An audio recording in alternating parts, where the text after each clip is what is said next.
Hello. You know that pattern that you just don't seem able to break at all? Have you ever considered it might not even be yours? Sometimes you catch yourself doing something, a reaction, a pattern, a way of shutting down and thought, where did that come from? That's not me. I think we've all been there. And so maybe you have that same argument in every relationship.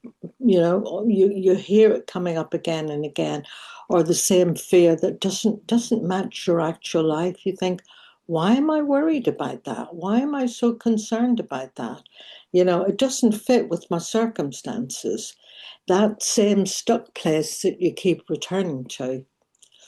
Well, I've been studying intergenerational family trauma for a good while now, and I want to say to you, what if that what you're carrying it isn't actually yours? What if you're running on a programming that was installed generations before you were born?